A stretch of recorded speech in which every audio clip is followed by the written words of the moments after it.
Soon as I grab the URL, I'm going to take it over to Facebook and we'll be live there as well.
Go ahead, Sharon. Good evening and welcome to our Health Committee webinar. We're going to now hear from our president, Stephanie Still Nelson. Greetings. Again, I am Stephanie Still Nelson, the president of the Miami Alumni Chapter of Delta Sigma Theta Sorority Incorporated. And on behalf of over 350 college-educated women, I am here to bring you greetings.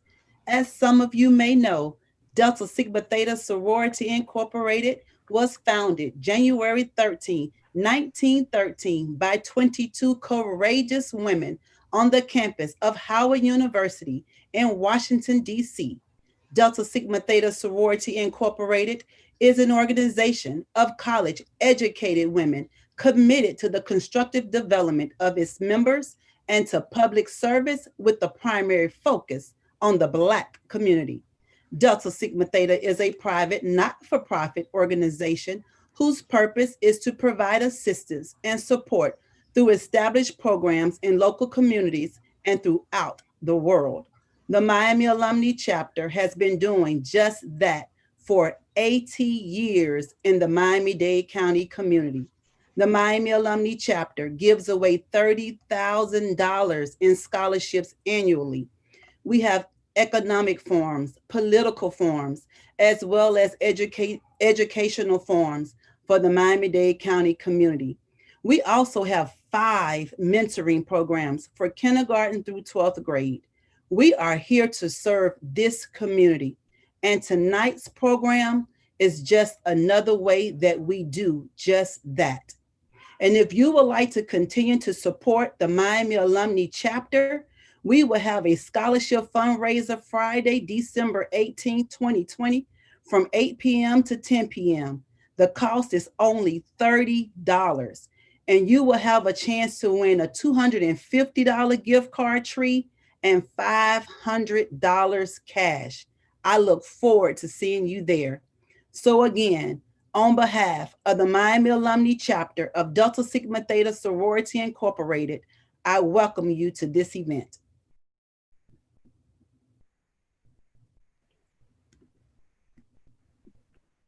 Good evening. My name is Tiffany Nelson, and I am the co-chair of the Physical and Mental Health Committee of the Miami Alumni Chapter of Delta Sigma Theta Sorority Incorporated. I'm here this evening to introduce our moderator this evening, Dr. Sharon Shrugs Williams. Dr. Sharon Shrugs Williams is a Miami native and a product of Miami-Dade County Public Schools, graduating from Miami Northwestern in the class of 1984.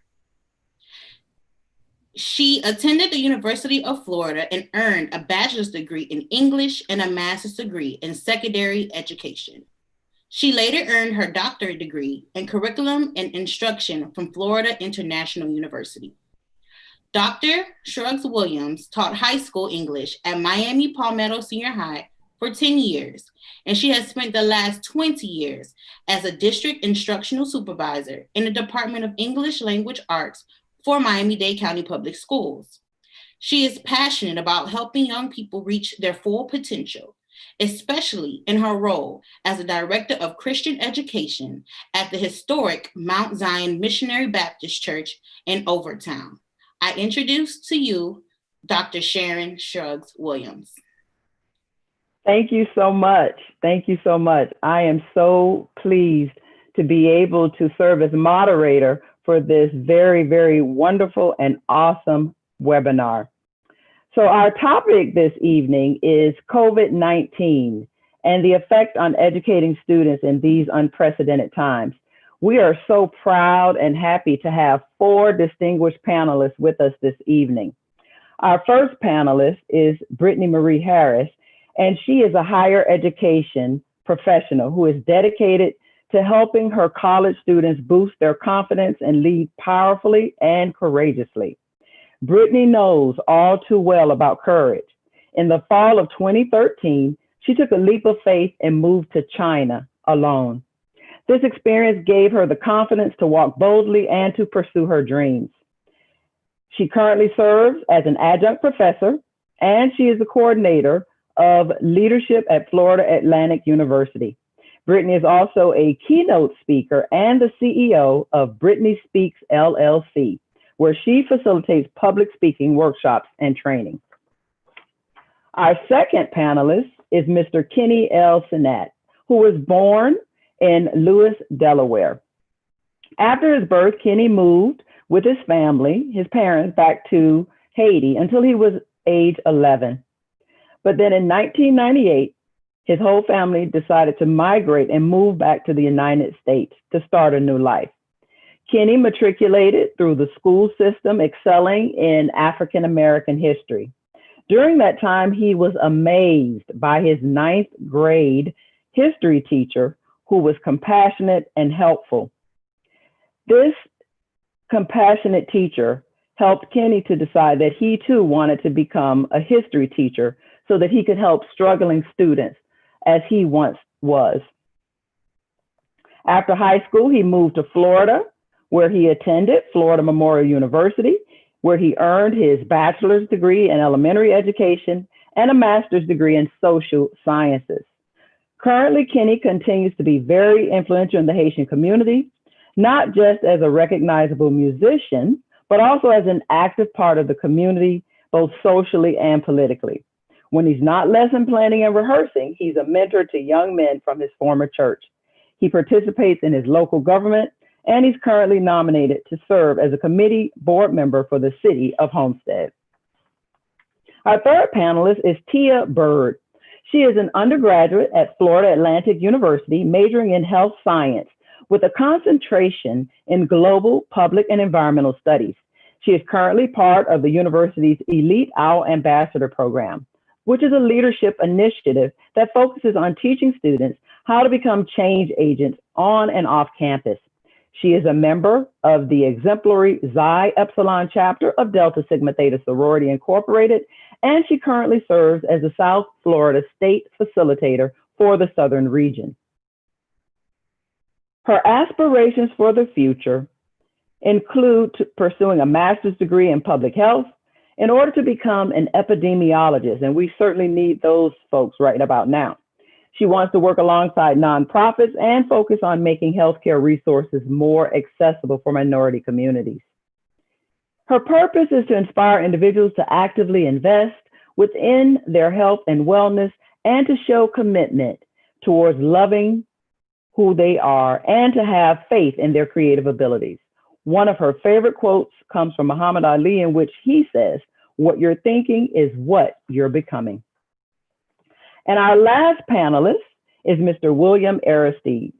He is an administrator with over 29 years of experience, providing the vision and leadership required to ensure high quality education for students with a track record of successfully managing resources and staff to improve educational services. He's been successful at providing students, non-instructional staff, and teachers with the best environment to achieve their full potential. He holds a bachelor's degree in criminology with a minor in education and Black studies. He also has a master's degree in special education, as well as a specialist degree in educational leadership. And during his tenure as the principal of Booker T. Washington Senior High, he assumed the awesome responsibility of helping one of the lowest achieving high schools in the state of Florida based on the 2010 FCAT exam, which was at that time a letter grade of F. Within 2 years, he moved the school to a grade of C. He successfully transformed one of the most challenging urban schools in the state of Florida to one of the most improved high schools in all of Miami-Dade County. Currently, he serves as the principal of Law Enforcement Memorial High School in downtown Miami. And those four panelists will be speaking on this topic. And each of them has prepared a presentation addressing education of our school age through college level students during this time of COVID-19.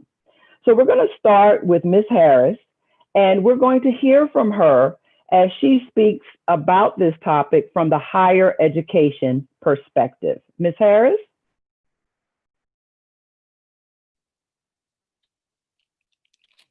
Good evening, everyone. Thank you so much, first of all, for those amazing introductions. I am so grateful and honored to be here and to even be invited here. So thank you so much.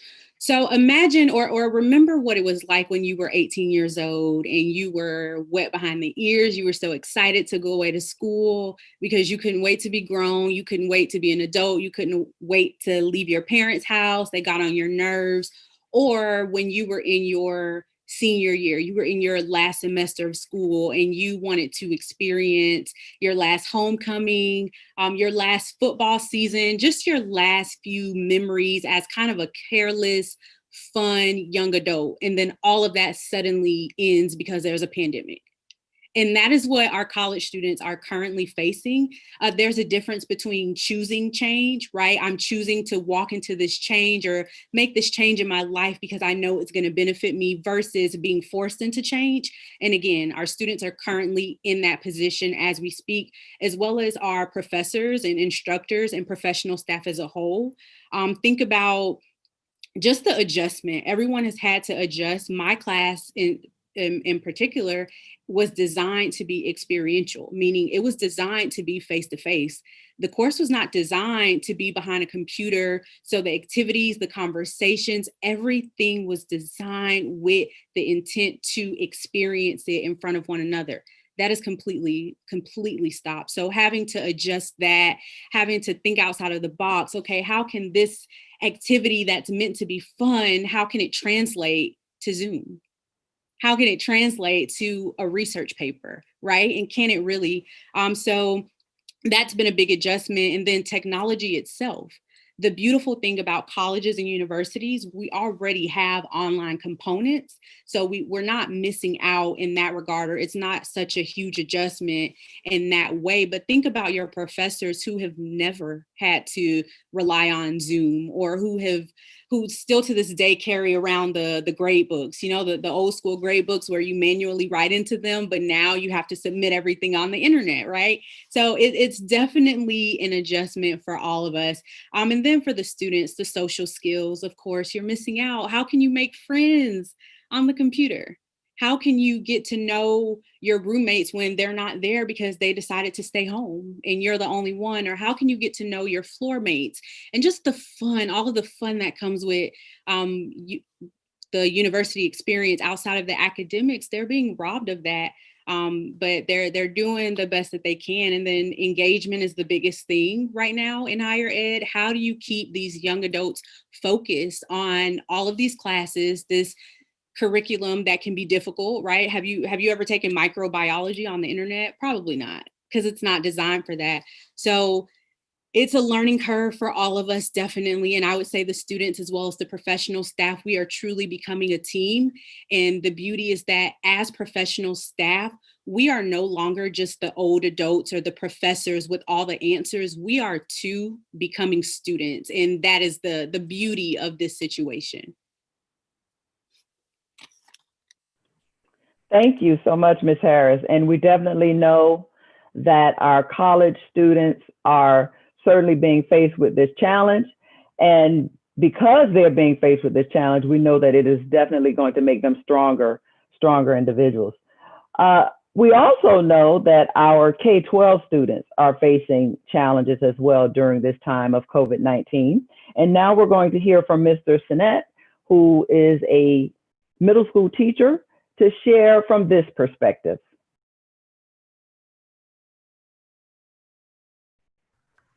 Good evening, everyone. And first and foremost, I'd like to commend the Delta Miami Alumni Chapter for hosting this event.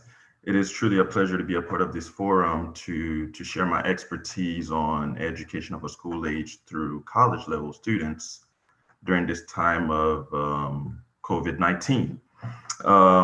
As a middle school teacher, I will talk and present on three important aspects of teaching middle school age students during COVID-19. I will try my very best to stay within the 5-minute time frame.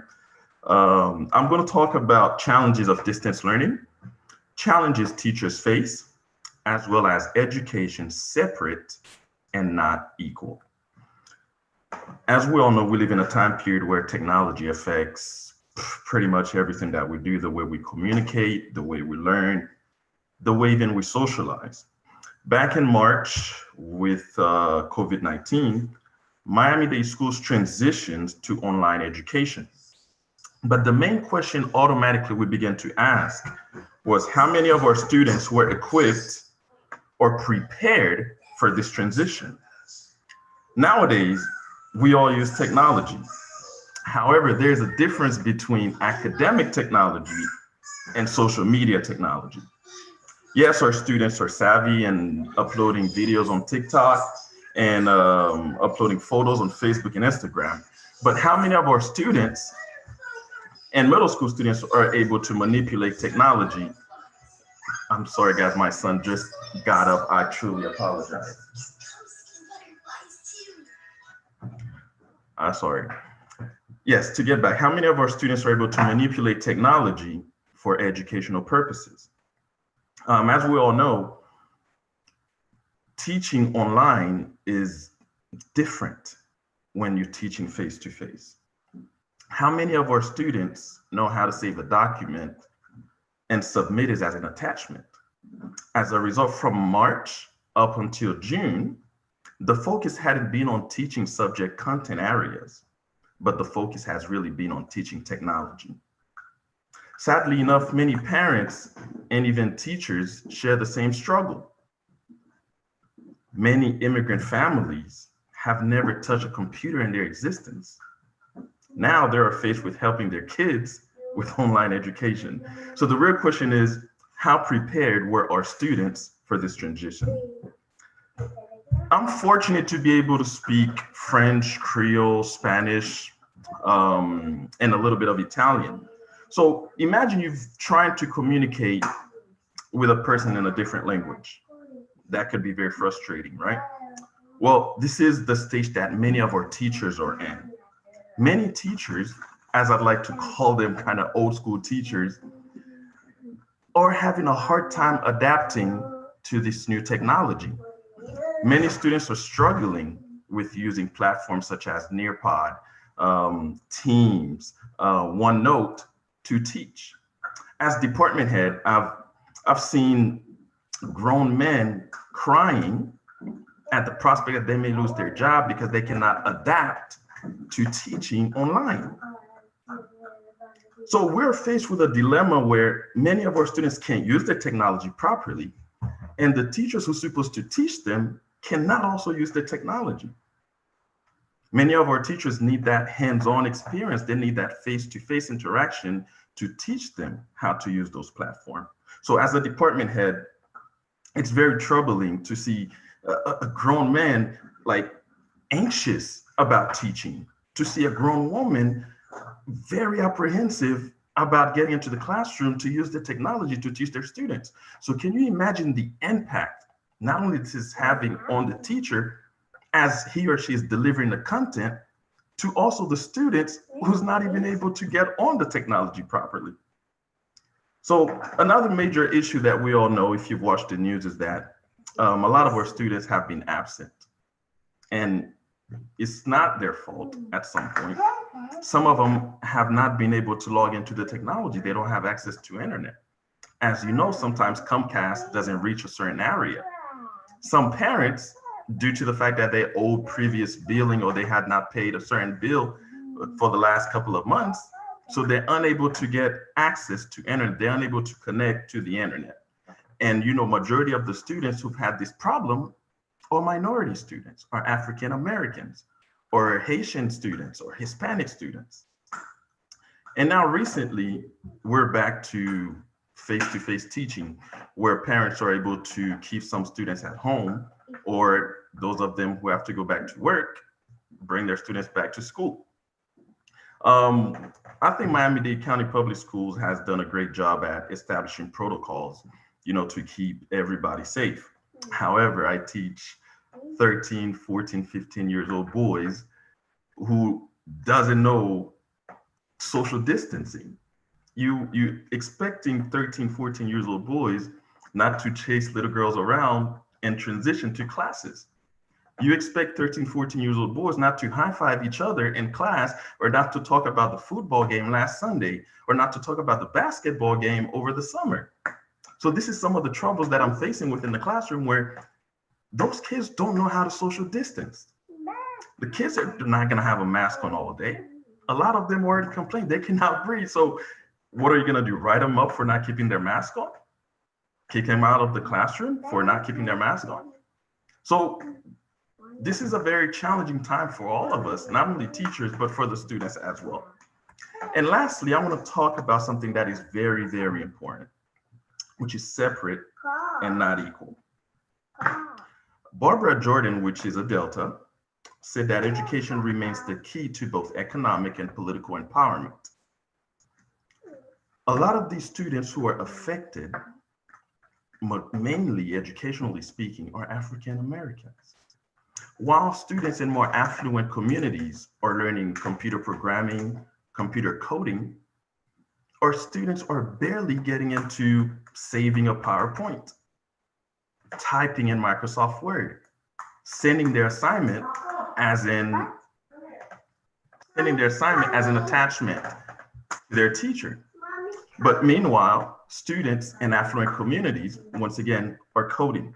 So I think the community, the African American community as a whole, whether it's the church that we attend to, whether it's those fraternities, we are the talented 10th that have to reach out to those students. As you all know, as African Americans, we have to jump higher. We have to run faster. We have to do everything 10 times better than everyone else. And Definitely. Students are lagging way behind as a result of this COVID-19. Definitely. And you said something very key there, that it really is the responsibility of all of us in this community to make sure that we are reaching out to our students to make sure that they are not being lost, especially during this time of COVID. And we certainly commend our teachers for navigating this very, very difficult time to help keep our students on track. Thank you so much, Mr. Sinat. Next, we're going to hear from a college student, Ms. Bird, to talk to us about this issue from the perspective of a college student. Ms. Bird?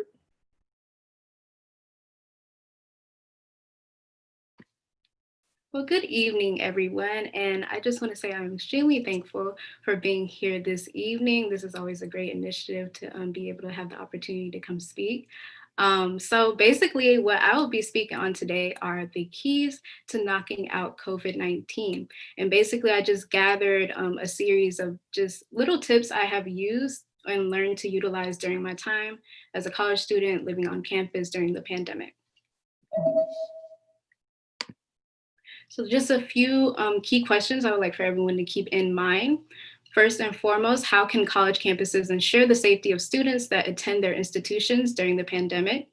Number two, what are some things we can do to aid in protecting our mental health?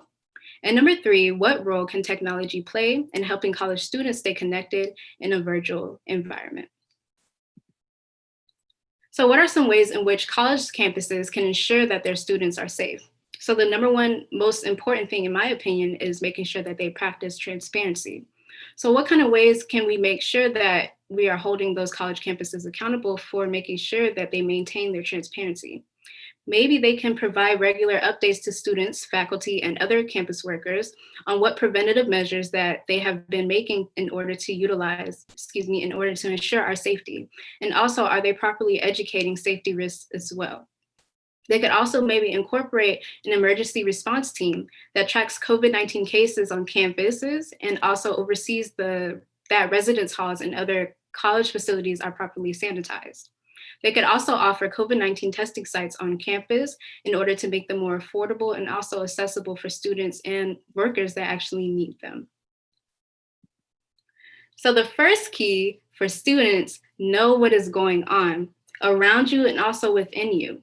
So it also starts from you understanding what your mental health status is. So mental health is very important to maintain, especially during this pandemic, where individuals can be more prone to isolation.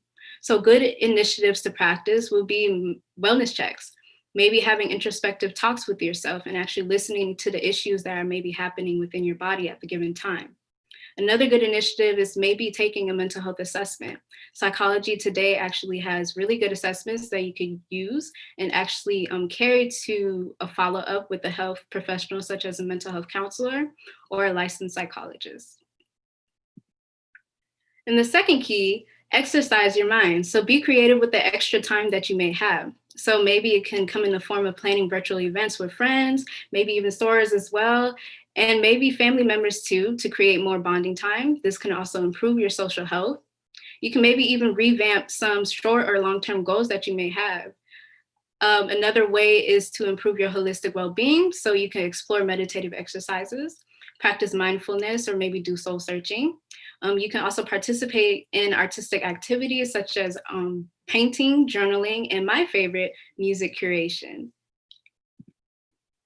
And students, yes, it is okay to question things. Be mindful of the information you allow to impact your thoughts. Research, utilize information that has been fact-checked, and also information that comes from credible news sources.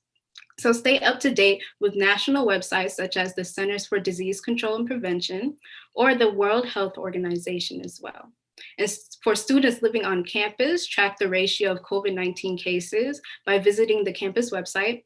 And if you're unable to find that type of information on the website, I suggest probably reaching out to the college administration. That is always the best way. Or you could even read local news outlets too. So lastly, students, the last key is to stay involved.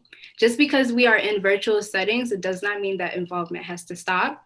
You can stay active and be vocal on campus or in community organizations. More specifically, you could probably look into doing virtual community service initiatives, such as anything that has to do with online and virtual avenues, or you could start one of your own. And also you can encourage your other peers to do the same. That is always a great way because more minds creates more benefits for opportunities. And also you could utilize social media and other professional platforms to get connected to causes while also staying connected to one another. And great examples of these are Instagram, Facebook, Twitter, and also LinkedIn. So that was a very brief presentation that I have presented for you all this evening. I hope you're able to take a few gems away from that brief moment, and thank you all for that. Thank you so much, Ms. Bird. And I'm sure if our college students were equipped with those keys, they will have a more successful time when they get to campus. And last, we would like to hear from our administrator, Mr. Aristide, talking about this topic. Mr. Aristide? First of all, thank you so much. And I want to really just take the time out to thanking the Deltas for putting together such an important topic as we navigate this through our schools, through our communities, and so forth. Again, I really appreciate being on the panel. Again, I appreciate you, Ms. Shrug-Williams, for being an amazing moderator. Of course, thank you, President Steele Nelson, as well as thank you, Ms. Tiffany Nelson, and all those who helped put this together. When I look at this COVID-19 situation in terms of how it's impacting us from a school site perspective, it's impossible for me to think of this topic and not be inclusive of other things. For one thing, the mere fact that COVID-19 has impacted all of us. There's not a person in this country that could say, oh, it hasn't impacted me. Miami-Dade County, we've had over 200,000 positive cases thus far. When you look at the state of Florida, over 900,000 cases. When you look at the United States, over 13 million cases. And we've had over 260,000 deaths in this country. So ultimately, it impacts schools. It impacts almost every aspect of our lives. And when we start talking about the African-American community and the Black community and so forth, when it's bad on others, it tends to be worse on us across the board. And I, as a proud Alpha man, sitting amongst my Delta friends and so forth, I must say it is so important that we really channel into this, look at what's happening. Even when we look at schooling and so forth, and this whole COVID-19, one of the issues that we see, and I see it all the time, is the lack of public health with regards to this. We also have seen a drop in unemployment. I mean, folks are being unemployed and released from their jobs. And what does that do? The minute someone is no longer working for whatever reason, they're fired or whatever, they're let go. Now, with that also, you're talking about the insurance to take care of families, to take care of children. That's gone. You're talking another issue that's also impacted by this is housing. People will be losing their homes because they can't continue to pay the bills if they're not working on a regular basis. Another issue with our kids that I see a lot of times, social isolation, how they're dealing with this, what's happening with them. I mean, whereas schooling becomes one of the least concerns, especially when these other things are happening. So you imagine when kids are coming from household, mom or dad or whoever have lost their job, housing is an issue, economic issues are obviously kicking in, unemployment, all these things, of course, public health, and I'm not trying to go political or what have you, but when you have people on top and they don't really look at how these things impact us as a whole, as a community, it's horrible. And then for us to expect children to be able to continue to perform, to be able to come to school motivated, that's going to be hard. That's hard for adults to be motivated. And as a principal, many times I have to sit in meetings where a person may have some medical issues. Obviously, I can't get into any specifics or so forth, but I have to sit down and I'm hearing at an ADA meeting, and there are teachers and staff members who are asking for ADA, and my heart goes out to them. Many occasions they are allowed the opportunity, the accommodation to work from home, but there are many times they're also turned down. So all these things are impacting. I have to sit down and say, how do I assist this person? How do I continue to have this person motivate young people to be successful? With all these things kicking in some of our communities, on top of those major issues, then you have the crime situation. People are unemployed, they're not working, jobs, schooling is not up to par. What happens? Then you start seeing a rise in crime. So I think with all those things, they definitely speak to our issues. As we continue to see spikes go up in terms of COVID-19, I saw today on television where a governor said that going into the year 2021, he's going to continue to keep schools open. He feels that schools need to continue to be open. And, there's an argument for that one way or the other. But the reality of it, based on the many cases that we continue to see, based on what's happening with households and in the homes and so forth, he might want to rethink that in terms of where we're moving forward. I know with the school system, we do help with regards to providing students with technology, and they can take laptops at home, if available. Those things are in place, and compliments to the school board and the leadership in the district for that. But for the most part, there are many districts that may not have these opportunities. A lot of very impoverished districts, not just in the state of Florida, but throughout this country. There are some districts that are actually just shut down completely, where there's no learning taking place. So we have to really look at this from an administrative standpoint. I always encourage my teachers to be a little bit more sensitive than normal when dealing with our kids. Now, there are some situations where kids may not necessarily be as upfront as they should be, but given a COVID-19 situation, this is not the time to tell the kids, you need to have this in my, I need to have this emailed to me by tomorrow morning, first thing in the morning. Kids need to be given leeway. We also need to be considerate of families and so forth. All of us here, thank God, have jobs. And in some cases, I'm blessed in the sense that my wife is actually able to work from home, which is a great thing. But I think of all those many parents where that's not an option. They have to go to work. They have to put in, if they don't, they will lose their job or they won't get paid. So all those things impact our overall perspective. And I'm speaking specifically about our Black community. Whatever it is, you have to, multiply that a couple times for us. And those are some of the issues that we continue to fight. I know I'm limited in time, but I just wanted to share those thoughts, and we will definitely converse further. Yes, thank you so much, Mr. Aristide. You have definitely brought up some very important issues that we're all going to have to deal with, especially as we end this year of 2020 and enter into 2021. I have a few questions that I would like to ask our panelists, and just feel free to provide a response from your perspective or just in general as you think about these questions. So we know that educational research is already predicting that there will be a significant learning loss for not only our K-12 students, but for some of our college students as well, due to COVID-19 and all the closures we've had. What can stakeholders, we're talking about our parents, our teachers, our students, community members, what can stakeholders do to help get students back on track for academic success?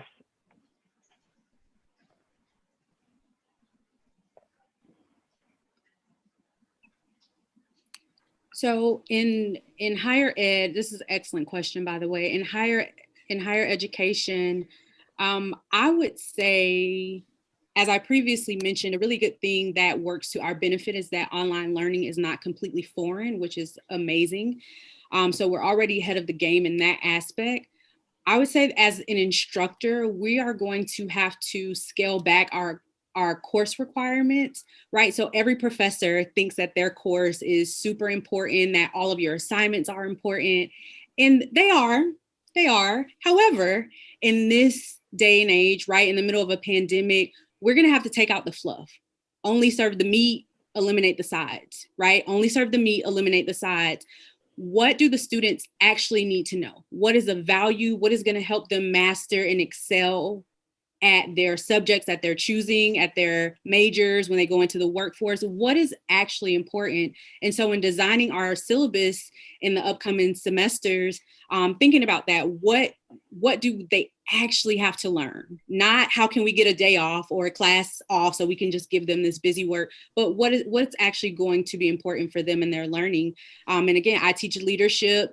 Sometimes the activities are just fun. It's just the day of fun. I may have to take that out for the spring because we don't have the time. We don't have the luxury anymore to just have a fun course.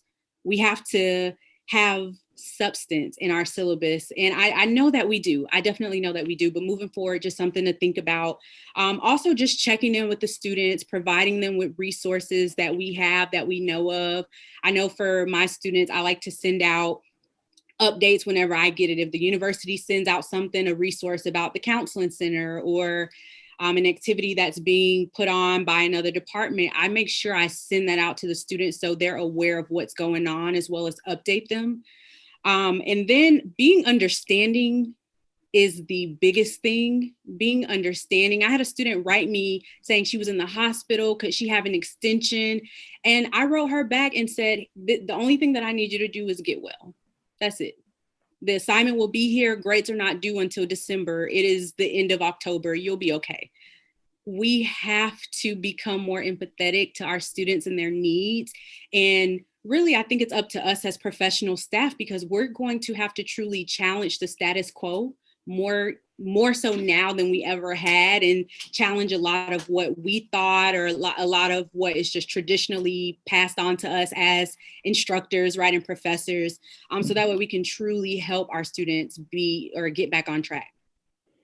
Thank you so much. And I think you pointed out several things that all stakeholders can do. And I think one of the most important things that you just said is being more understanding and considerate as a community. I think that all of us in the South Florida community where we all reside, that we have to give people some grace, right? We have to allow people we have to give some grace and not quickly jump to conclusions and quickly want things to be done, that we have to be more considerate and understand what people are going through. And speaking more specifically on that, we've talked a little bit there. Thank you, Ms. Harris, again, for talking about what our stakeholders can do, especially from the college level. But let's think about our parents. Right now, we know that we have parents who are at home being teachers. Back in March, when schools closed, we had parents suddenly had to become educators, and it was tough. It was tough on our parents. I think if I have heard more parents say, I now understand what teachers go through. Well, they really don't. They probably got just a little bit, right, Mr. Sinnett? They got a little taste of it.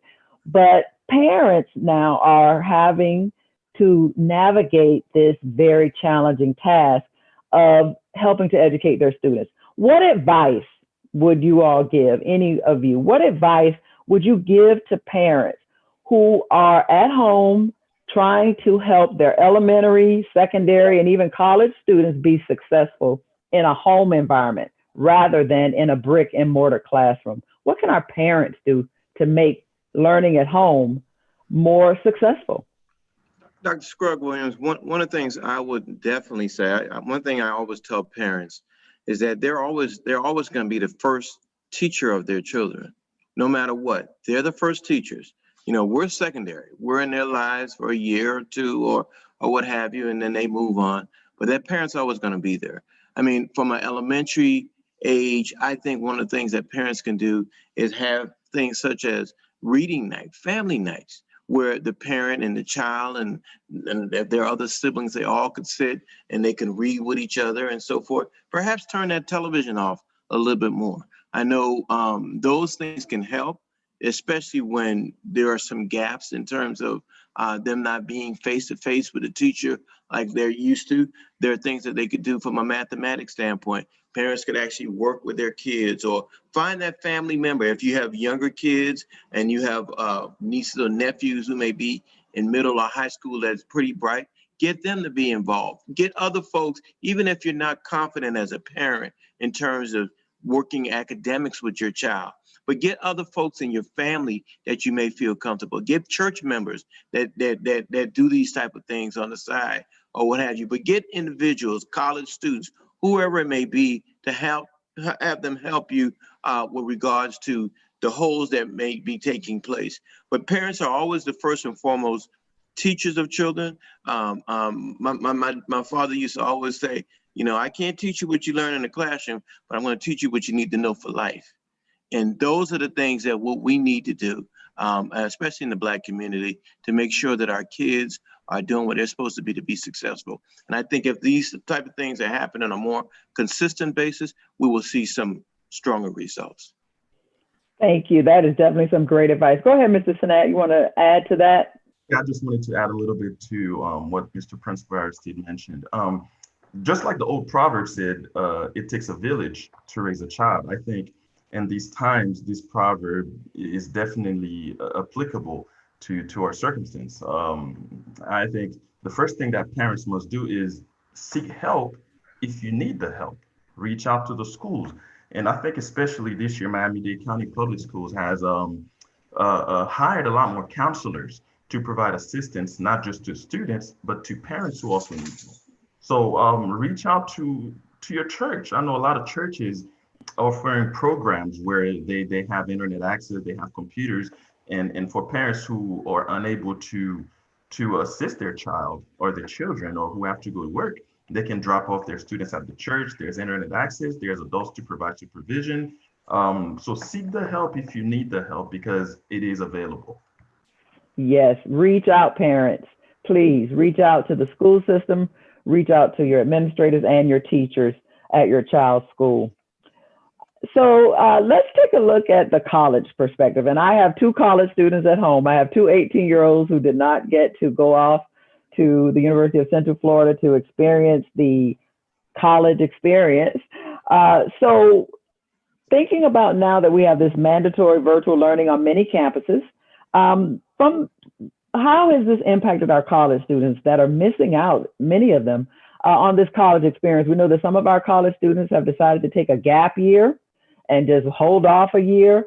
But how has the college experience been impacted by this closure with COVID-19? That is a really good question. If I were to answer that in this setting, I would say the number one impact would probably be the loss of social interaction, as well as like most of those areas we're able to gain that through hosting events, actually participating in major events such as like homecoming or football games. You know, football games usually come with tailgating, stuff of that nature, that most students contribute to defining it as the college experience.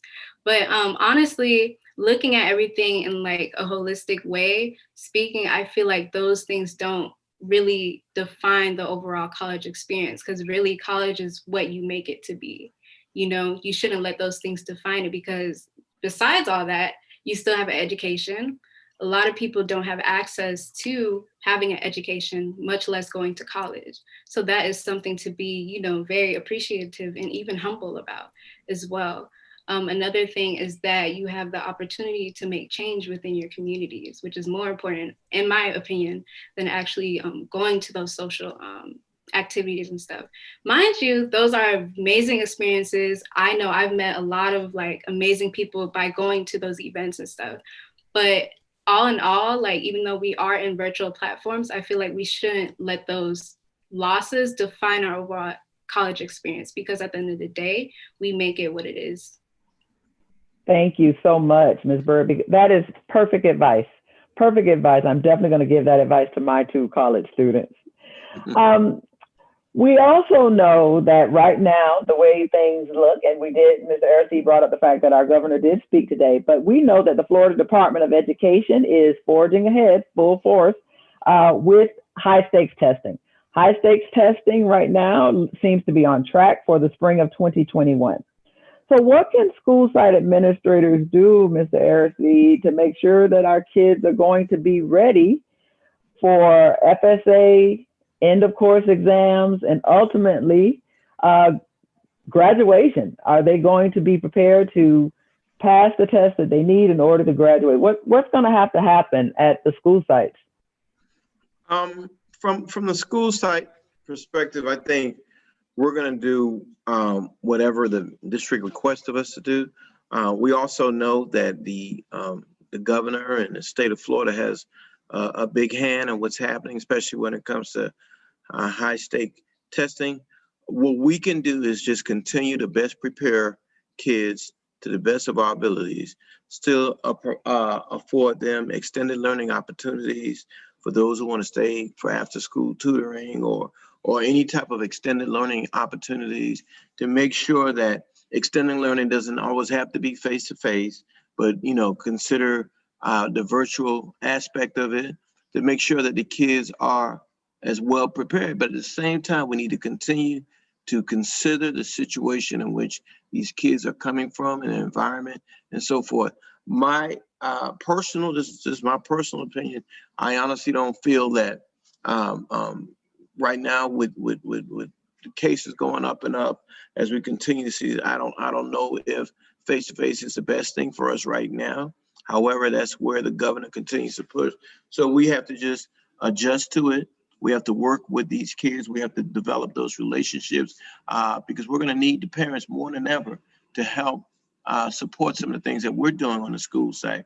Those relationships between the kids and the teachers, and the relationship between the households and the schools are so important, because those are the relationship and those are the things that's going to impact us overall with regards to our community. And we need to make sure that those things are in place.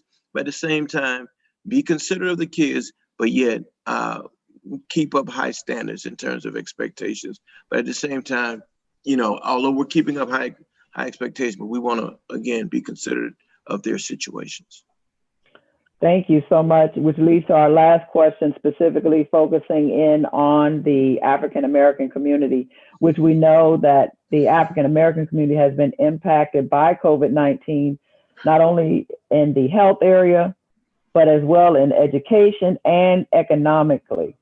So when we think about the Black community, what are some positive thoughts, some positive things that we can look forward to, or that you would suggest or have hope for in 2021? What are some ways that we can shift from the negative that many African Americans have dealt with in 2020 due to COVID-19? What are some positive things that we might have to look forward to in 2021?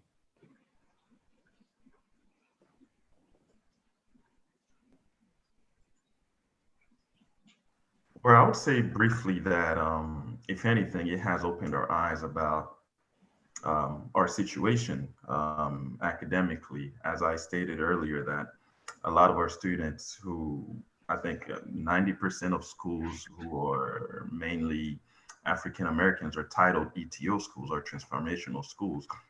And we know the level of education that they are receiving is far less behind than what other students are receiving. So I think a positive aspect of that is us, who I call the talented 10, is it exposes, our situation. So I think moving forward, we know as it relates to education, what is it that we need to do to help our students? Where is it that we need to begin? What can I do? What can you do? What can the Delta chapter do to provide assistance to our students who are lagging way behind? So if anything, I say is the fact that it opens our eyes and we have more concrete, somewhat idea of where our African American students are, especially in Miami-Dade County, and how we can go about assisting them. Thank you. And I love that you mentioned several groups and organizations. We're all responsible. You're exactly right. We are all responsible for each other. And that's the only way we're going to get through this. So as we get ready to close out, I want to give each of you about 2 minutes to just briefly share your final thoughts on this topic. And we'll go back and we'll start with Ms. Harris. Just any closing thoughts? Yes, thank you. Thank you again for the opportunity. I just want to leave you all with this. This is a tough time for everyone, from the parents to the students to the educators to just everybody that's alive right now, right? Just humans. It's a tough time. And so it's important that we extend grace to each other, but to also ourselves at this time. This is probably the most that we've ever had to sit with ourselves in a long time. So when nothing else is open, when you can't really go outside, I mean, you can and, possibly get COVID. But if you are just with yourself all of the time, it brings about so much stuff that you probably haven't had to deal with because you were distracted. Right? Like, are you healed or are you distracted? And I'm learning that for many of us, we've just been distracted from a lot. So take this time to really get in tune with yourself. College students, I don't know if any of you are watching the counseling and psychological services that are offered at your university. If you're paying for a health fee, fun fact, if you are paying a health fee, you are paying for a therapist. Please, please, please, please go utilize it. I'm very big on therapy. I truly believe in dismantling the stigma, the negative stigma attached to it for Black and Brown people, especially. There's therapy for Black girls. There's therapy for blackmen.org, which is a newer website. If you go on Psychology Today, they're in search for Black therapists in Broward County. You can find that information. So I would say during this time, really take the time to just learn who you are, learn more about yourself, and to be able to cope in a healthy way. We are not going to just get over the pandemic, but we can get through it. And I believe the best way to do that is with some guided or a little bit more assistance. So definitely take advantage of all of the resources that are made available for us. Thank you so much. Mr. Sinat? Yes, again, thank you for having me. It's a pleasure to be a part of this forum. And in the words of Nelson Mandela, education is the key to a better future. So I think it's time for us to reach out to our own, to our African American students, to our immigrant students, because we were all dropped off just in different locations. We're all the same. Let's do what we have to do to make sure that we close that learning gap between our African American students and that of their counterparts. Thank you very much. Thank you. Thank you so much. Ms. Bird, closing comments. First and foremost, I would just like to say thank you for having me at this forum. This was an amazing experience. And if I would leave any last thoughts, it would be probably to utilize your social media platforms as much as you can. Literally, Twitter, if you tweet all day, make sure to get active and get involved with other organizations that are available via Twitter or available via Instagram, like the NAACP or different types of nonprofit organizations. This is the time to literally utilize those platforms to the best of your ability to also stay involved and get connected and really be able to benefit yourself in that outreach notion. And so, yeah, those are my last thoughts. And thank you for having me. Thank you. Thank you so much for joining us. And Mr. Aristide. It's interesting you asked that question because I've had that conversation with a couple of friends who are actually on here, Miss Shantae Sharp, as well as Eugenia Cole Russell. Really, I've known Eugenia for too long, over 40 years, and I've known her husband closer to 45 years, and just good people. And we've had these type of conversations. But I think lasting comments, I would definitely say, one, dealing with young people. So let's make sure consistency is important. Make sure we have consistency with them. We also have to make sure we develop routines, things that they're doing on a daily basis to keep them, in line and so forth. Make sure those routines are in place. And just in dealing with each other, just loving one another, treating each other, seeking the best in each other rather than the worst in each other. And sometimes we can be hard on each other. So, loving one another. And of course, having open lines of communication. And it's not just from the standpoint of the parent, it's also the standpoint of the schoolhouse, the teachers, administrators, counselors. We need to open up lines of communication with these parents and the kids and so forth.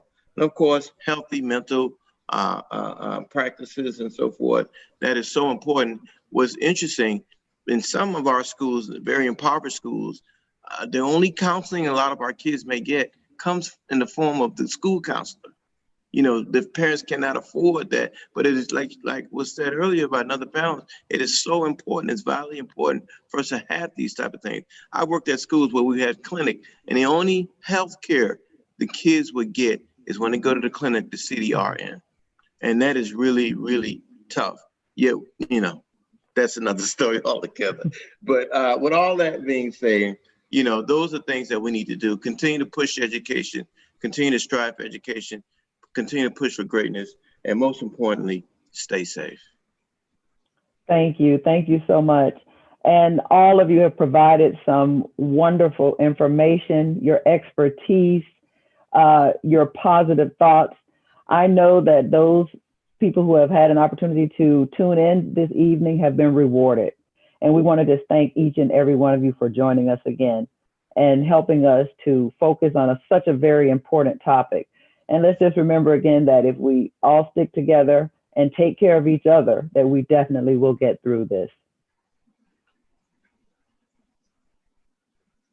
I want to turn it over to my chairperson of this awesome committee, Ms. Shantae Sharp. Thank you, thank you, thank you. I would like to thank you for joining this evening's webinar, COVID-19 and its effects on educating students in these unprecedented times. We have taken the time to dissect the impact of this pandemic on the administrative level, as well as varying levels of schools in our educational system. As we heard clearly, everyone, including administration, teachers, and other school personnel, parents, students, and the entire community have had to pivot and adjust to new ways of doing things to carry out responsibility for providing education. This pandemic has indeed been unprecedented, and long-term impacts related to gaps in educational achievement, impact on mental health, and other factors remain to be seen. However, this evening, we have laid a great foundation. Please remember, as our president said, Sarah Stephanie Steele Nelson, please support our fundraising, raising money for scholarships for college education. Thanks for joining, and we look forward to engaging